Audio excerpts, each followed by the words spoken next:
we're sitting down with Dr. David Klein of the Stages of Life Institute. You'll find more information on that at suffernomore.com, suffernomore.com. And if you're really in the mood to get your nutraceuticals right so you don't run out, just join the Stages of Life Vitamins program, stagesoflifevitamins.com, and your nutraceuticals will be delivered right to your front door. Can't beat that. Today we're going to talk about something called lifestyle and your health savings account. Not exactly monetary in all cases. Yeah, it's a poetical. It's a figurative HSA, your health savings account. It's not monetary at all. What can you do? What actions can you do? What procedures can you do? And what directions can you take, okay, to maintain your health and bank it? In other words, what you do today is going to put money in your pocket later. Whether you're putting money into the account or not, your actions speak much, much louder and are far more lucrative. So what are the sorts of things that we do with an HSA? And you're going to look at it and you're going to go, what the heck is this guy talking about? He has got to be out of his mind. While that may be true, the bit of advice here is not a bad one. When you have an HSA, you put money in it, and the hope is that you're not going to spend it. Why? Because you're now self-insuring against your deductible and copay. So if the money stays in there, if it's not stuck with an insurance company, the money remains yours. This is important, okay, because it will accrue over time. It turns into an IRA. But there are other things that you invest in yourself as well, which will accrue every bit as rapidly and probably every bit as productively. Things that you do today are going to make a difference in your life in 20 and 30 years. This is a hard thing to teach children. This is a very, very difficult thing for young adults to appreciate. And as you start to get older, you start to accumulate things. You accumulate bumps, dinks. You accumulate regrets, okay? And the earlier and the sooner that you deal with these regrets, the better you're going to do. If you can teach your kid how to avoid these things, you're doing even better. But God bless you, I was not all that successful, and I don't know too many parents who can say that they were. But what am I talking about? And we all know the easy stuff, the simple stuff, the obvious stuff. Things like don't smoke. Now, why not? Well, it can cause lung cancer. Well, guess what? You have a risk of developing lung cancer with or without smoking. It's dramatically increased with tobacco smoke. But there's far more damage that's done by tobacco smoke, whether you're doing it actively or passively, whether there's somebody around you doing it or it's in your environment.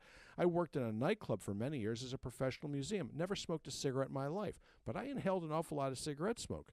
Did not help me very much with my asthma. Okay, but what else does it do? There are chemicals in these smokes that are highly toxic to the vessels, the blood vessels in the heart and in the rest of your body. It causes eye damage, it causes heart damage, and kidney damage. It increases your risk of death, heart attack, stroke, and other sorts of things. Well, we already know that. Okay, you've been lectured by this over and over and over again. But what are the other sorts of things that you can do that'll influence how long you're going to be around, how long you're going to live, how much money you're actually going to get paid by Social Security? How about that? Okay, you live longer, you get your money back. Okay, there's got to be a motivation that's going to make sense to you. So what do? You look at what you eat. Okay, the old expression, you are what you eat, it goes back even further. It wasn't just Benjamin Franklin, okay? It went back to Hippocrates, let food be thy medicine. There are things that you can do that'll make you healthy, and equally important, there are things that you are doing that are going to make you sick. Now, what are we talking about? We're talking about simple things like sugar. Carbohydrates, you might know them by, okay? Just not just granular sugar, but carbohydrates. They're highly inflammatory. Now, what does this mean?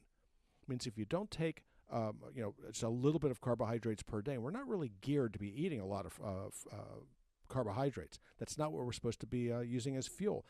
You'll end up with an enhancement, an increase in the arthritis, heart disease. Now, we all know about diabetes. What a shock. Eat too much sugar, you'll get diabetes. Well, you don't have to eat sugar to get diabetes. All right?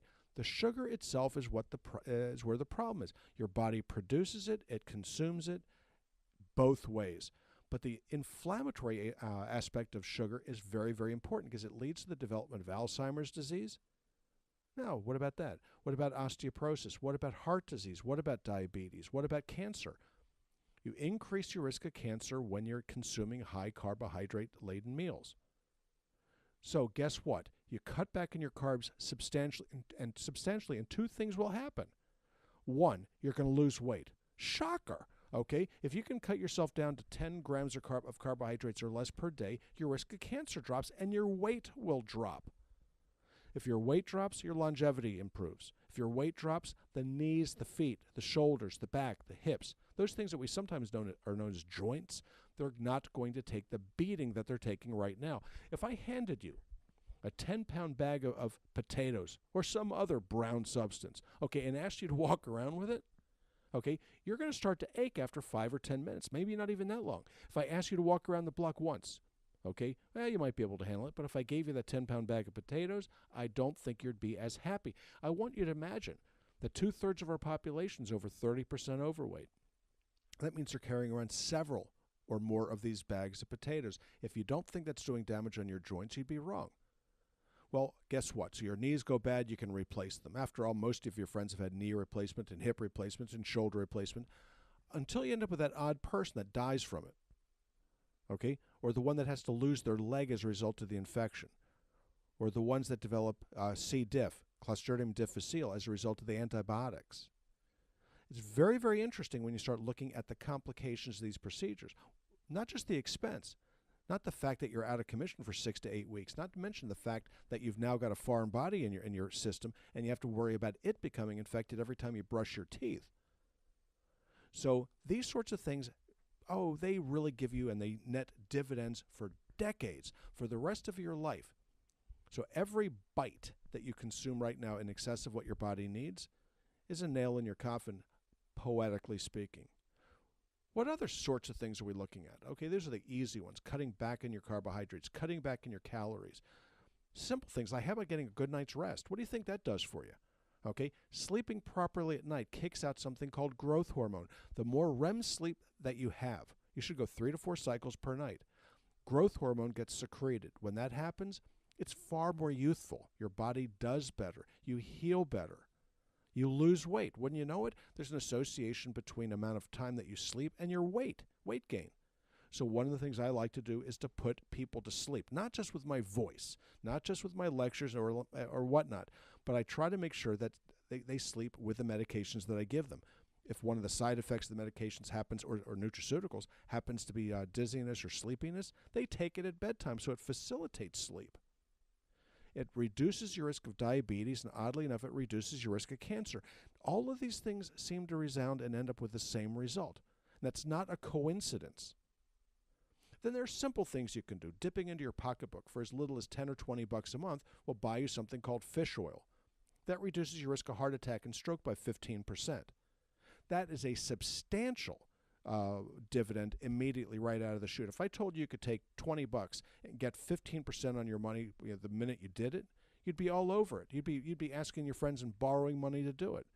Why you're not doing the fish oil, I don't know. What about aspirin? A baby aspirin at bedtime. Not in the morning, but at bedtime. 81 milligrams at bedtime also reduces your risk of heart attack and stroke by 15%. Now, is that 15% additive to the fish oil? Probably not. But it probably nets out 22 to 25%. That's very, very substantial when you're looking at one of the big killers of the people in your high school class. Think about this. Here you are, you're going around, you're enjoying life. Go back to your high school yearbook and look at all the folks that have died. Okay? I look at my medical school yearbook and I see the same thing. They didn't die of happiness, okay? They died of something very, very different. It's either going to be heart attack, stroke, cancer. Every once in a while you'll have somebody that'll meet a sad end, as it were. But for the most part, these are the sorts of things that are preventable. With regards to taking vitamins and minerals, if you do it collectively and you do it properly, you reduce your risk of diabetes, thyroid disease, heart disease, cancer, and so on and so forth. So many of these things that you do today will make you live longer, make you live a whole lot happier, and make your heirs that much happier to have you around. Grandpa, it's good to see you, even though you're 95 years old. Well, you can find out a lot more about the stages of life medical practice and Dr. Klein by going to suffernomore.com, suffernomore.com. And you know what? They have a nutraceutical store there that is absolutely beyond anything you've ever seen. All the nutraceuticals you need that your body lacks. So now you can go to the store once, set up a program, or just simply go online to stagesoflifevitamins.com, stagesoflifevitamins.com, pick out the nutraceuticals that the doctor has recommended, get those delivered right to your front door at a 15% discount. All you're missing is a trip to the store and the friendly people there. All right? Now, you remember that, stagesoflifevitamins.com and suffernomore.com. We'll talk to the doctor again tomorrow.